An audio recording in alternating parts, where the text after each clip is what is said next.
And first up at 6, we want to know your July 4th plans. That is our live survey question this morning. Your options are watching the fireworks, grilling out, working, or staying in.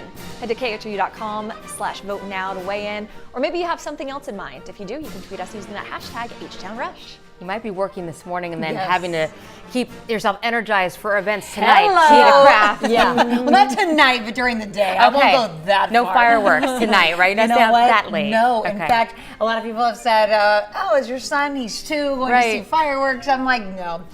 That time, I'm like, maybe by the time 4, we'll keep him up a little you bit go. later. I There you don't go. know. We'll see. Anyway, let's talk about the forecast because we've got some big changes. If you're waking up this morning, hearing some of that thunder or maybe seeing some rain pushing across the area, let me tell you the good news. This 4th of July, very different than last year at this time. All the rain moving out of here. So you have a dry forecast setting up today.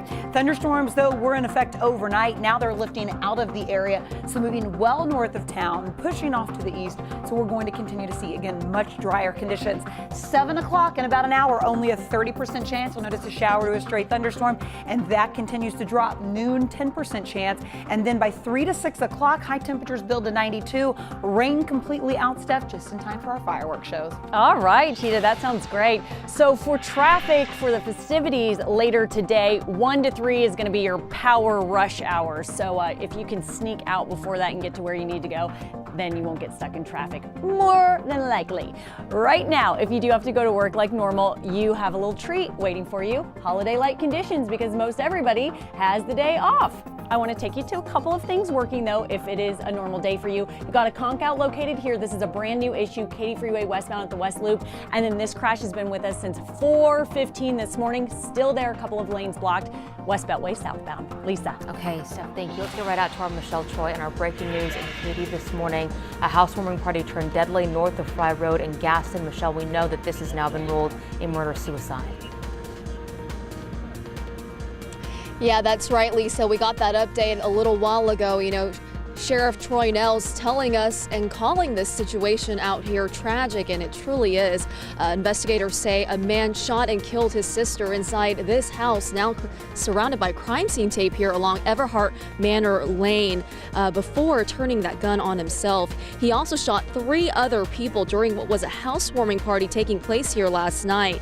Now, that alleged shooter was taken to a hospital where he later died. We also know that the 3 other people he shot, among them, 2 were women, and they were both airlifted. One was shot in the chest, the other the face. Fortunately, though, we're told their injuries are non-life-threatening, so they are going to survive. The third person was a man who was hit in the hand. He was taken to a hospital on the ground and is also expected to be okay. We've also learned during all of this chaos, there were 2 teenage girls inside this house. One of them actually hid in the bathroom and locked herself in. The other managed to flee. We also know that another adult woman got away safely by jumping the backyard fence. In fact, the sheriff says she's the one who called 911. Now, at this time, investigators are still trying to piece things together. They've been out here for hours since 11:30 last night. Now, they tell me the sister who died here actually moved into this house with some other people just this week. And the other teen girl who managed to get away also lived here. We asked if the brother lived here as well, but that is something they were not able to tell us. Lisa, back to you. All right, Michelle Troy, we appreciate the update out of Katy this morning. Well, breaking news into our Rush block, a car crashes into a warehouse off the Gulf Freeway, bursting into flames and then igniting that building. This started just before 11:30 last night in South Houston. Fire crews quickly put out the car fire, but it did take several hours to knock down that warehouse blaze. No one was hurt. The driver was arrested. It's unclear if that person, though, was driving under the influence.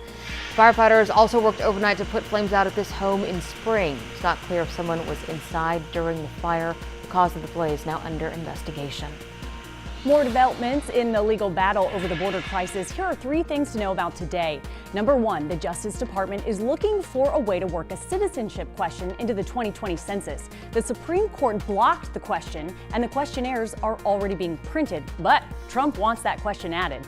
Number 2, a federal appeals court is upholding a freeze on border wall funding.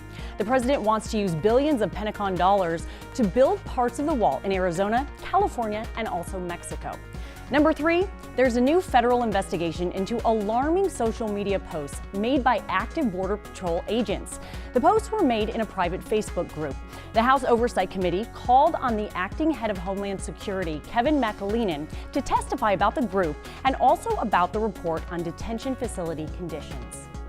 Your Rush Block continues with today's other big stories, starting with the big rig driver who was killed after driving off the Ship Channel Bridge. For the second time in a week, a big rig driver has been killed on a Houston highway. This time it happened when the big rig flew off the Ship Channel Bridge near Manchester. Houston police telling us that driver was only 24 years old. They believe another car cut off that 18-wheeler to cause the accident. A witness says TxDOT needs to take a look at fixing the guardrails. A senseless tragedy. 2-year-old Ivory West Jr. shot and killed during a home invasion robbery in Spring. So he was a sweetheart and he has a really cute smile. Deputies say West, his father, and another man were all shot. Both men are expected to survive. The shooters are still on the run. Stolen guns now off the street. Police got a call about guns spotted inside a car in the Target parking lot at Memorial City Mall. Police arrested 2 men, 2 others were released. The nation's capital prepares for President Trump's 4th of July tribute. Military jets, tanks, and service members will be on hand for the salute to America. One local veteran says today's holiday can be tough for some veterans. She suggests that if you're planning on shooting fireworks in your neighborhood, just let all of your neighbors know in advance. She says that loud boom can be triggering. Between 11 to 20% of Iraq and Afghanistan veterans suffer from post-traumatic stress disorder. That local veteran says anyone who is struggling today can call the Veterans Crisis Line. That is your Rush Block. Today's big headlines from here in Houston and around the world. Let us know what's happening in your neighborhood. Tweet us with the hashtag HTownRush.